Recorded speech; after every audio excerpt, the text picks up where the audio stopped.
Aujourd'hui, on s'intéresse à l'ossification, la construction secrète et permanente de nos os. Alors, comment ça marche concrètement? Comment nos os se forment, se réparent? C'est ce qu'on va voir. Au programme, on va voir les architectes de l'os, la construction, le remaniement et même l'équipe de réparation. Allez, c'est parti. D'abord, qui sont les architectes de l'os et avec quoi travaillent-ils? Il faut savoir que l'os a 3 grands rôles. Le soutien, une réserve de calcium et la production des cellules sanguines. Et pour ça, il y a toute une équipe de cellules spécialisées. C'est vraiment fascinant. Passons à la construction initiale. Comment le squelette se forme-t-il à partir de presque rien? Et là, il y a 2 types d'ossification. Une directe, pour les os plats, et une indirecte, qui part d'un modèle en cartilage.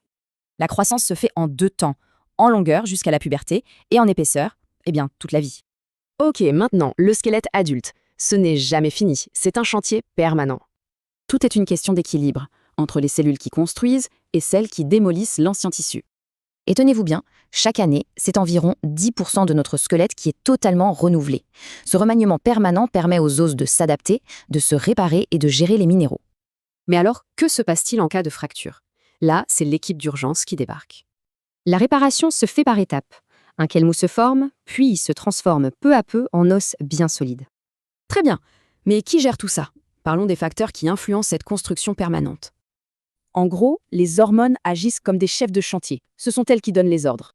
Et bien sûr, pas de construction sans matériaux. Le calcium et la vitamine D sont juste indispensables. Sans oublier les contraintes mécaniques. Bouger renforce les os, alors que l'inactivité les fragilise. Notre squelette est donc bien vivant, en changement constant. La question, c'est comment bien s'en occuper.